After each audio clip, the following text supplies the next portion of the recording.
അസ്സലാമു അലൈക്കും വറഹ്മത്തുള്ളാഹി വബറകാതുഹു. അൽഹംദുലില്ലാഹി റബ്ബിൽ ആലമീൻ വഉസല്ലി വഉസല്ലിമു അലൻ നബിയിൽ മുർസലീൻ നബീനാ വഹബീബിനാ മുഹമ്മദിൻ വആലിഹി വസഹ്ബിഹി അജ്മഈൻ. റബ്ബി ഇശ്റഹ് ലി സദ്രി വയസ്സിർ ലി അംരി വഹ്ലുൽ ഉഖ്ദതം മിൻ ലിസാനി യഫ്ഖഹു ഖൗലി.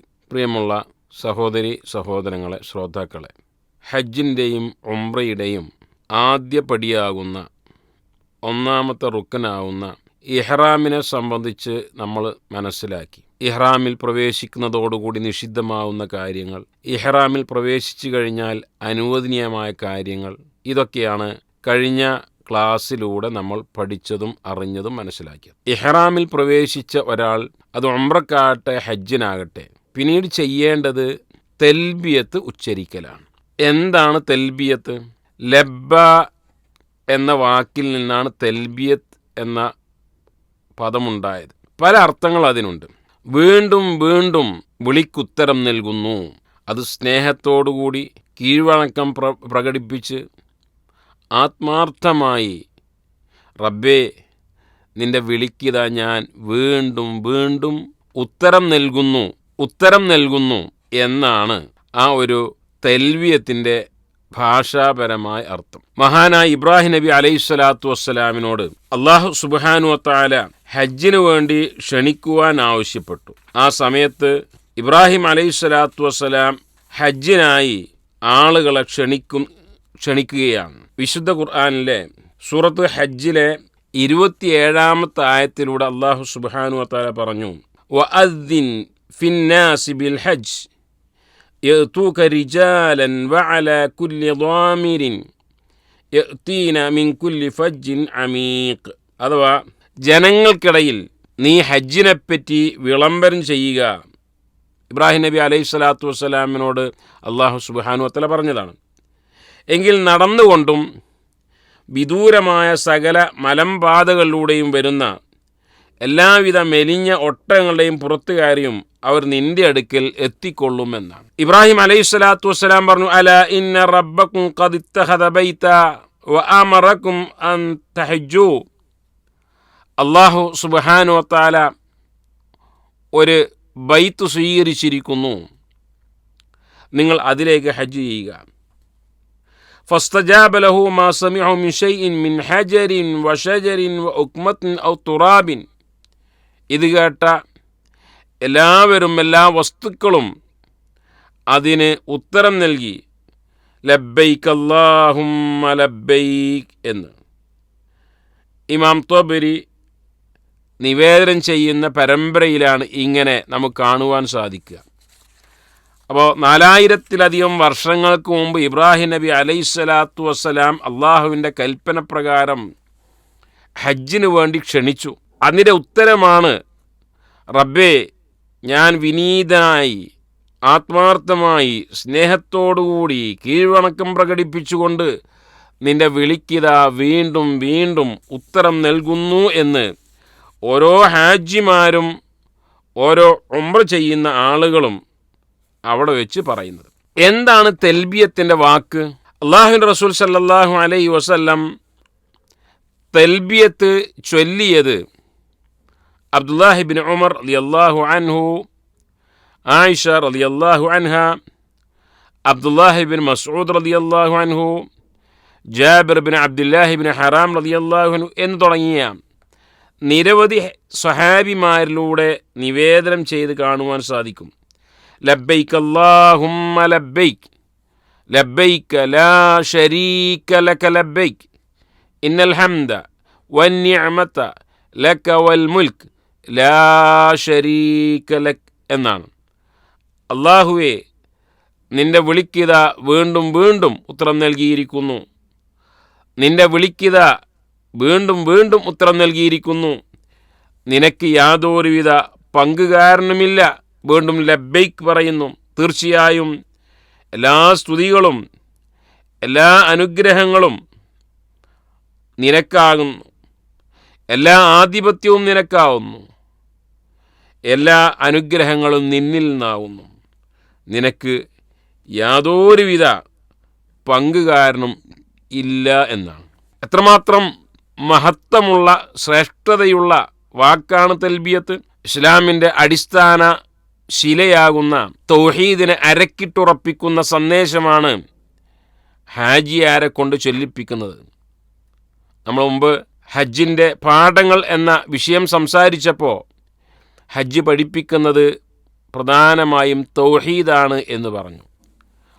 ഒരു ഹാജിയാർ ഹജ്ജ് തുടങ്ങുമ്പോൾ തന്നെ അവനെ കൊണ്ട് ഉച്ചരിപ്പിക്കുന്നത്, റബ്ബേ, നിനക്ക് പങ്കുകാരനായി ആരും തന്നെ ഇല്ല, എല്ലാ പ്രാർത്ഥനകളും നിന്നോട് മാത്രം, എല്ലാ നേർച്ചകളും നിനക്ക് മാത്രം, എല്ലാ ഇബാദത്തുകളും നിനക്ക് മാത്രം സമർപ്പിക്കുന്നു.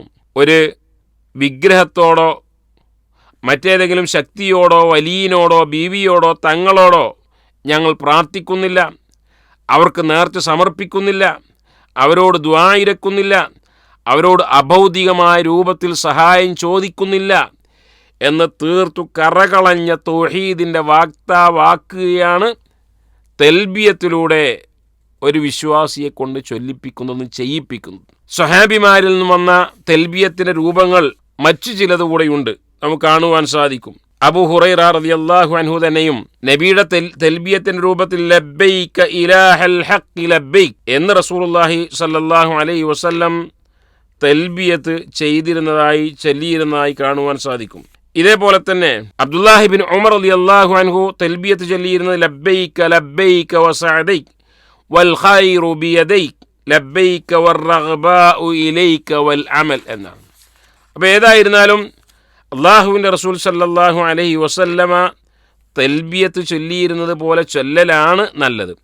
എന്നാൽ ഹജ്ജിൻ്റെ വേളയിൽ സഹാബിമാർ തൽബിയത്തിൻ്റെ കൂട്ടത്തിൽ അവർ ചൊല്ലിയിരുന്നതിനെ പ്രവാചകൻ എതിർത്തിട്ടില്ല. അനസ് റളിയല്ലാഹു അൻഹു പറയുന്നു, കാന യുഹില്ലു മിന്നൽ മുഹില്ലു ഫലാ യൻകിർ അലൈഹി, ഞങ്ങളുടെ കൂട്ടത്തിൽ തൽബിയത്ത് ചൊല്ലിയിരുന്ന ആളുകളുണ്ട്, നബി സല്ലല്ലാഹു അലൈഹി വസല്ലം അതിനെ എതിർത്തിരുന്നില്ല. വയുക്കബ്ബിറു മിന്നൽ മുക്കബ്ബിർ ഫലാ യൻകിർ അലൈഹി, ഞങ്ങളുടെ കൂട്ടത്തിൽ തക്ബീർ ചൊല്ലിയിരുന്ന ആളുകളുമുണ്ട്, അതും നബി സല്ലല്ലാഹു അലൈഹി വസല്ലം തങ്ങൾ എതിർത്തിട്ടില്ല എന്നാണ്.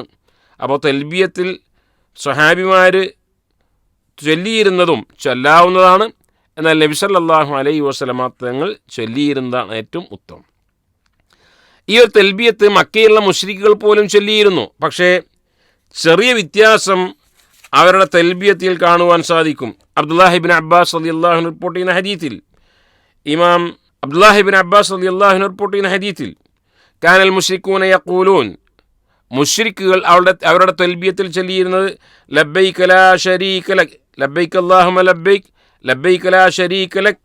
ഇത് കേൾക്കുമ്പോൾ നബി പറയും, ഖദ് അത് ചൊല്ലിയാൽ മതി, ഒരു പങ്കുകാരനുമില്ല. ലാത്തയും ഉസ്സയും മനാത്തയും ഹുബലും അവരൊന്നും യഥാർത്ഥ ആരാധ്യ വസ്തുക്കളല്ല എന്ന അതിൽ ഉറച്ചു നിന്നാൽ മതി. പക്ഷേ അവർ വീണ്ടും അല്പം കൂടെ കൂട്ടും, ഇല്ലാ ശരീക്കൻ ഹുവലക് തംലികു വമാ മലക്, റബ്ബേ നിനക്ക് ഒരു പങ്കുകാരനുമില്ല, എന്നാൽ ഒരു പങ്കുകാരനുണ്ട്, ആ പങ്കുകാരന് പോലും ഉടമപ്പെടുത്തുന്നത് നീയാണ്, ഒരു സ്വന്തം കഴിവ് ആ വിഗ്രഹങ്ങൾക്കൊന്നുമില്ല, നീ കൊടുത്ത കഴിവാണ്, അതിൽ നിന്നാണ് ഞങ്ങൾ ചോദിക്കുന്നത് എന്ന ഒരു തൽബിയത്തായിരുന്നു മക്കയിലുണ്ടായിരുന്ന മുശ്രിക്കുകൾ ചൊല്ലിയിരുന്നത്.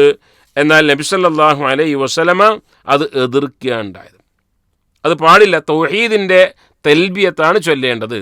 അപ്പോൾ ഇവിടെ പ്രത്യേകം ശ്രദ്ധിക്കണം, ഹജ്ജിന് വേണ്ടി പോകുന്ന ഹാജിമാർ തൽബിയത്ത് ചൊല്ലുമ്പോൾ അവരുടെ മനസ്സിൽ അള്ളാഹു അല്ലാത്ത മറ്റ് ഒരു ആരാധ്യ വസ്തുക്കളും ഉണ്ടാകുവാൻ പാടില്ല. ഒരു വലിയനോടും ഒരു ഖബറിൽ മറമാടപ്പെട്ട വ്യക്തിയോടുമുള്ള പ്രാർത്ഥന ജീവിതത്തിൽ ഉണ്ടാകുവാൻ പാടില്ല എന്ന് ഉറച്ചു വിശ്വസിക്കണം. അതാണ് തൽബിയത്ത്. അതിനു വേണ്ടിയാണ് ഹജ്ജ് ചെയ്യിപ്പിക്കുന്നത്. ആ തൽബിയത്ത് ചെല്ലൽ ഇഹ്റാമിൽ പ്രവേശിച്ച ഒരു ഹാജിയെ സംബന്ധിച്ചിടത്തോളം ശക്തമായ സുന്നത്താണ് എന്ന് തന്നെ നമ്മൾ മനസ്സിലാക്കണം. ഇഹ്റാമിൽ പ്രവേശിച്ചത് മുതൽ ഉംറ ചെയ്യുന്ന വ്യക്തിയാണ് എങ്കിൽ തവാഫിന് വേണ്ടി കഅബാലയത്തിങ്കിൽ എത്തുന്നത് വരെ തൽബിയത്ത് ചൊല്ലിക്കൊണ്ടേ ഇരിക്കണം. ഹജ്ജിലാണ് എങ്കിൽ ഇഹ്റാമിൽ പ്രവേശിച്ചത് മുതൽ ദുൽഹജ്ജ് 10 അന്ന് ജംറയിലേക്ക് കല്ലെറിയാൻ പോകുന്നത് വരെ ആ സമയത്ത് തൽബിയത്തും ചൊല്ലാം, അള്ളാഹു അക്ബർ എന്ന് പറഞ്ഞ് തക്ബീറും ചൊല്ലാം. അങ്ങനെ ചൊല്ലിക്കൊണ്ടേ ഇരിക്കണമെന്നാണ്. മാത്രമല്ല ഹദീസുകളിൽ നിന്ന് മനസ്സിലാകുന്നത് പുരുഷന്മാർ ഉച്ചത്തിൽ തൽബിയത്ത് ചൊല്ലണം, സ്ത്രീകളാകട്ടെ പുരുഷന്മാരെ പോലെ ഉച്ചത്തിലല്ല തക്ബീർ ചൊല്ലേണ്ടത് എന്നാണ്. അതാനി ജിബ്രീലു, റസൂലുള്ള പറയുന്നു, എൻ്റെ അടുക്കൽ ജിബ്രീൽ വന്നു. എന്നിട്ട് ഫഅമറനി അൻ ആമുറ അസ്ഹാബി അൻ യർഫഉ അസ്വാതകും ബിൽ ഇഹ്ലാലി ബിത്തൽബിയ, നബിയെ താങ്കളുടെ അനുചരന്മാരോട് സഹാബിമാരോട് ഉച്ചത്തിൽ തൽബിയത്ത് ചൊല്ലുവാൻ കൽപ്പിക്കണേ എന്ന് ജിബ്രീൽ അലൈഹിസ്സലാത്തു വസ്സലാം പറയുകയുണ്ടായി എന്നാണ്. സെയ്ദ് ബിൻ ഖാലിദ് അൽ ജുഹനി റളിയല്ലാഹു അൻഹുവിൽ നിന്നും റിപ്പോർട്ട് ചെയ്യുന്ന ഇമാം ഇബ്നു മാജയുടെ ഹദീസാണത്. യാ മുഹമ്മദ് മുർ അസ്ഹാബക ഫയർഫഉ അസ്വാതകും ബിൽ തൽബിയ, നിങ്ങളുടെ സ്വഹാബിമാർ ഉച്ചത്തിൽ തൽബിയത്ത് ചൊല്ലുവാൻ കൽപ്പിക്കണേ. അപ്പോൾ ഇതിൽ മടിയുണ്ടാകാൻ പാടില്ല. ഇഹ്റാമിൽ പ്രവേശിച്ചു കഴിഞ്ഞാൽ തൽബിയത്ത് ചൊല്ലുക എന്നല്ലാതെ ഉറക്കം തൂങ്ങി എപ്പോഴും ഉറക്കം, അതിൽ പതുക്കെ ചൊല്ലുക, ഞാൻ തൽബിയത്ത് ചൊല്ലുന്നത് കേട്ടാൽ മറ്റുള്ള ആളുകൾ എന്ത് വിചാരിക്കും, ഇതല്ല.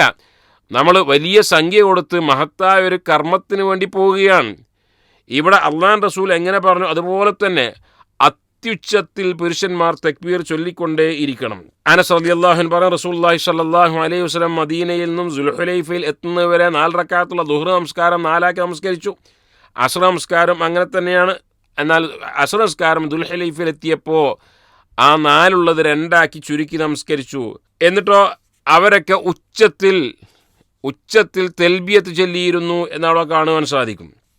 അതേപോലെ തന്നെ റസൂലുള്ളാഹി സ്വല്ലല്ലാഹു അലൈഹി വസല്ലമയോട് ചോദിക്കപ്പെട്ടു, അയ്യുൽ ഹജ്ജ് അഫ്ളൽ, ഏറ്റവും ശ്രേഷ്ഠകരമായ ഹജ്ജ് ഏതാണ്? എന്താ റസൂലുള്ള മറുപടി പറഞ്ഞത്? അൽ ഹജ്ജു വസ്സജ്ജു, ഉച്ചത്തിൽ തൽബിയത്ത് ചൊല്ലുന്ന ഹജ്ജാണ്. അതേപോലെ തന്നെ ഹദി കൊടുക്കുന്ന, ബലി കൊടുക്കുന്ന, അറവ് നടത്തുന്ന അത്തരം ഹജ്ജാണ് ഏറ്റവും ശ്രേഷ്ഠകരം എന്നാണ്. അപ്പോൾ ഈ ഒരു കൽപ്പന പുരുഷന്മാർക്കാണ്. എന്നാൽ സ്ത്രീകൾ പുരുഷന്മാരെ പോലെ തന്നെ തൽബിയത്ത് ഉച്ചത്തിൽ ചൊല്ലേണ്ട ആവശ്യം ഇല്ല എന്നാണ്. ഈ തൽബിയത്തിന് നിരവധി മഹത്വങ്ങളുണ്ട്, ഒട്ടനവധി ശ്രേഷ്ഠതകളുണ്ട്. ഒന്ന്, അത് തൗഹീദിനെയാണ് അറിയിക്കുന്നത് എന്ന കാര്യം തന്നെയാണ്. ജാബിർ റളിയല്ലാഹു അൻഹു പറയുന്നു, നബി സല്ലല്ലാഹു അലൈഹി വസല്ലം ഹജ്ജത്തുൽ വദാഇന്റെ വേളയിൽ പ്രവാചകൻ്റെ കൂടെ ധാരാളം ആളുകളുണ്ടായിരുന്നു. വറസൂലുള്ളാഹി സല്ലല്ലാഹു അലൈഹി വസല്ലം ബൈന അദ്ഹുരിന, പ്രവാചകൻ ഞങ്ങൾക്കിടയിലാണ്. ആ വേളയിൽ പ്രവാചകന് വിശുദ്ധ ഖുർആൻ ഇറങ്ങുന്നുണ്ട്. അള്ളാഹുവിൻ്റെ റസൂലിനാണ് അതിനെക്കുറിച്ചുള്ള ഏറ്റവും കൂടുതൽ വ്യാഖ്യാനം അറിയുക. വമാ അമില ബിഹി മിൻ ഷൈഇൻ അമിൽനാ ബിഹി, പ്രവാചകൻ എന്തൊരു കാര്യം ചെയ്തുവോ അത് ഞങ്ങൾ അങ്ങനെ തന്നെ പ്രവാചകൻ അനുധാവനം ചെയ്ത് പ്രവർത്തിച്ചു. എന്നിട്ട് പറയുന്നു, ഫഅഹല്ല ബിത്തൗഹീദ്, തൗഹീദിൻ്റെ വാക്യം പ്രവാചകൻ ആവർത്തിച്ചുച്ചരിച്ചു. ഏതാണ്? ലബ്ബൈക് അല്ലാഹുമ്മ ലബ്ബൈക് ലബ്ബൈക ലാ ശരീക ലക ലബ്ബൈക്, അല്ലാഹുവേ നിൻ്റെ വിളിക്കത വീണ്ടും വീണ്ടും ഉത്തരം നൽകുന്നു, നിനക്ക് യാതൊരുവിധ പങ്കുകാരനും ഇല്ല എന്ന കറകളഞ്ഞ തൗഹീദിൻ്റെ വാചകം റസൂലുള്ളാഹി സ്വല്ലല്ലാഹു അലൈഹി വസല്ലമ ഉച്ചരിക്കുകയുണ്ടായി എന്ന് വീണ്ടും ആവർത്തിച്ച് പറയുന്നു. ഖബറിൻ്റെ മുമ്പിൽ സുജൂദ് ചെയ്യുന്ന, ഖബറാളിയോട് ദുആർക്കുന്ന, മരണപ്പെട്ടു പോയ ആളുകളോട് പ്രാർത്ഥിക്കുന്ന, അങ്ങനെയുള്ള മഹത്തുക്കളാണെന്ന് വിശ്വസിക്കപ്പെടുന്ന ആളുകൾക്ക്, ആഗ്രഹ സഫലീകരണത്തിന് വേണ്ടി നേർച്ച സമർപ്പിക്കുന്ന ആളുകൾക്ക് ഈ തൽബിയത്ത് ചൊല്ലാൻ യാതൊരു അവകാശവുമില്ല. എങ്ങനെയാണ് അത്തരം ആളുകളുടെ ഹജ്ജ് അല്ലാഹു സ്വീകരിക്കുക? വളരെ ഗൗരവമുള്ള വിഷയമാണ് സഹോദരങ്ങളെ. ഒരാൾ തൽബിയത്ത് ചൊല്ലുമ്പോൾ സ്വർഗത്തെക്കുറിച്ചുള്ള സന്തോഷ വാർത്തയാണ് എന്ന നബി സല്ലല്ലാഹു അലൈഹി വസല്ലം തങ്ങൾ പറയുന്നത്. മാ അഹല്ല മുഹില്ലുൻ വമാ കബ്ബറ മുകബ്ബിറുൻ ഇല്ലാ ബുശ്ർ, ഒരാൾ തൽബിയത്ത് ചൊല്ലുമ്പോൾ, ഒരാൾ തക്ബീർ ചൊല്ലുമ്പോൾ അള്ളാഹു സന്തോഷ വാർത്ത നൽകുകയാണ്, സന്തോഷ വാർത്ത അറിയിക്കുന്നു. എന്തിനെക്കുറിച്ചാണ്? സ്വർഗത്തെക്കുറിച്ച് എന്നാണ്. അതേപോലെ തന്നെ ഒരു ഇഹ്റാമിൽ പ്രവേശിച്ച വ്യക്തിയെ സംബന്ധിച്ചിടത്തോളം ഏറ്റവും ഗുണകരമാവുന്ന പ്രവർത്തനം തൽബിയത്ത് ചൊല്ലൽ തന്നെയാണ്. റസൂലുള്ളാഹിയോട് ചോദിക്കപ്പെട്ടു, നേരത്തെ നമ്മൾ പറഞ്ഞു, അയ്യുൽ അഅമാലി അഫ്ളൽ, ഹജ്ജിൻ്റെ കർമ്മങ്ങളിൽ ഏറ്റവും ശ്രേഷ്ഠകരമായത് ഏതാണ്? ഖാല അൽ അജ്ജു വസ്സജ്ജു, ഉച്ചത്തിൽ തക്ബീർ ചൊല്ലലാണ്, അതേപോലെ തന്നെ ബലി അറുക്കലാണ് എന്ന് നബി സല്ലല്ലാഹു അലൈഹി വസല്ലമ പറയുകയുണ്ടായി. മാത്രമല്ല ആ തൽബിയത്ത് ചൊല്ലുന്ന അവൻ്റെ കൂടെ കണ്ണെത്താ ദൂരത്തോളമുള്ള സൃഷ്ടിജാലങ്ങളൊക്കെ തന്നെയും ഈ തെൽബിയത്തിൻ്റെ മഹത്വം കാരണത്താൽ അവയും തെൽബിയത്ത് ചൊല്ലിക്കൊണ്ടിരിക്കുമെന്നാണ്. ഇതൊക്കെ തെൽബിയത്തിൻ്റെ മഹത്വമാണ്. ഇമാം തിർമിദി റിപ്പോർട്ട് ചെയ്യുന്ന ഹദീസിൽ റസൂലുള്ളാഹി പറയുന്നു, മാ മിൻ മുസ്ലിമിൻ യുലബ്ബി, ഒരു മുസ്ലിം തെൽബിയത്ത് ചൊല്ലുകയാണ് എങ്കിൽ ഇല്ലാ ലബ്ബ അൻ യമീനിഹി വശിമാലിഹി, അവൻ്റെ വലതു ഭാഗത്തും ഇടതു ഭാഗത്തുമുള്ള മിൻ ഹജരിൻ ഔ ഷജരിൻ ഔ മദരിൻ ഹത്താ തൻകതിയൽ അർളു മിൻ ഹാഹുന വഹാഹുന, കണ്ണെത്താ ദൂരത്തോളം അവൻ്റെ ചുറ്റുഭാഗത്തുമുള്ള മരങ്ങളും കല്ലുകളും എല്ലാം തെൽബിയത്ത് ചൊല്ലിക്കൊണ്ടേ ഇരിക്കുന്നു എന്നാണ്. മാത്രമല്ല ഇത് ഹജ്ജിൻ്റെ ഒരു അടയാളം കൂടിയാവുന്നു എന്നാണ്. റസൂലുള്ളാഹി പറയുന്നു, എൻ്റെ അടുക്കൽ ജിബ്രീൽ അലൈഹി സ്വലാത്തു വസ്സലാം വന്ന് എന്നിട്ട് പറഞ്ഞു, യാ മുഹമ്മദ് മുർ അസ്ഹാബക്, നബിയെ നിങ്ങളുടെ സഹായിമാരോട് കൽപ്പിക്കുക അവർ ഉച്ചത്തിൽ തെൽബിയത്ത് ചൊല്ലട്ടെ. ഫഇന്നഹാ മിൻ ശിആരിൽ ഹജ്ജി, അത് ഹജ്ജിൻ്റെ ഒരു അടയാളമാകുന്നു എന്നാണ്.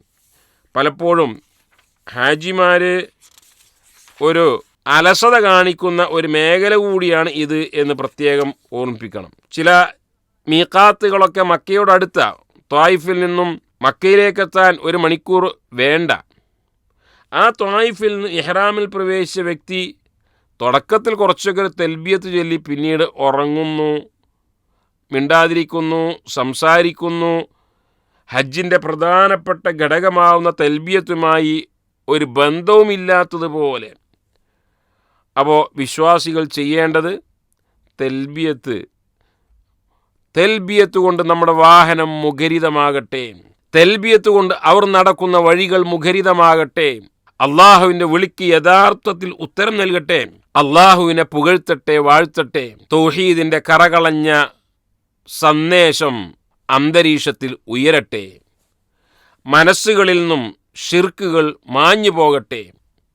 ഈ രൂപത്തിൽ തെൽബിയത്ത് ചൊല്ലിക്കൊണ്ട് നമ്മൾ കഅബാലയത്തിൻ്റെ അടുക്കലേക്ക് ഇഹ്റാമോടുകൂടി മുഹരിമായി നടക്കുകയാണ്. അപ്പോൾ തെൽബിയത്തിൻ്റെ അർത്ഥം നമ്മൾ മനസ്സിലാക്കി, ശ്രേഷ്ഠത മനസ്സിലാക്കി, എന്താണ് തെൽബിയത്ത് ചെല്ലുവാനുള്ള കാരണമെന്ന് മനസ്സിലാക്കി. അതൊക്കെ ഇനി നമ്മുടെ ജീവിതത്തിൽ ഹജ്ജ് കഴിഞ്ഞാലും ഉണ്ടായിരിക്കണം. നമസ്കാരത്തിൽ ഇന്ന സ്വലാത്തി വജ്ജഹ്തു വജ്ഹി ലില്ലദി ഫത്തറ സ്സമാവാതി വൽ അർള ഹനീഫൻ എന്ന് തുടങ്ങുന്ന വമാ അന മിനൽ മുശ്രിക്കീൻ, ഞാനൊരു മുശ്രിക്കല്ല എന്ന് 5 നേരത്തെ നമസ്കാരത്തിൽ ചൊല്ലിപ്പിക്കുന്നത് പോലെ ജീവിതത്തിൽ ഒരിക്കൽ മാത്രം നിർബന്ധമായ ഹജ്ജിൻ്റെ തുടക്കത്തിലും അവിടെ തെൽബിയത്തിലൂടെ ഞാൻ ഒരു മുശ്രിക്കല്ല, ഞാൻ മുവഹിദാണ്, മുസ്ലിമാണ് എന്ന് പ്രഖ്യാപിക്കലാണ് യഥാർത്ഥത്തിൽ തെൽബിയത്ത്. അതിൻ്റെ ആശയങ്ങൾ അനുസരിച്ച് ജീവിക്കുക. അള്ളാഹു അനുഗ്രഹിക്കുമാറാട്ടെ. ആദാ വസല്ലല്ലാഹു അലാ നബീന മുഹമ്മദ് വഅലാ ആലിഹി വസഹ്ബിഹി അജ്മഈൻ വആഖിറു ദഅവാന അൽഹംദുലില്ലാഹി റബ്ബിൽ ആലമീൻ. അസ്സലാമു അലൈക്കും വറഹ്മത്തുള്ളാഹി വബറകാതുഹു.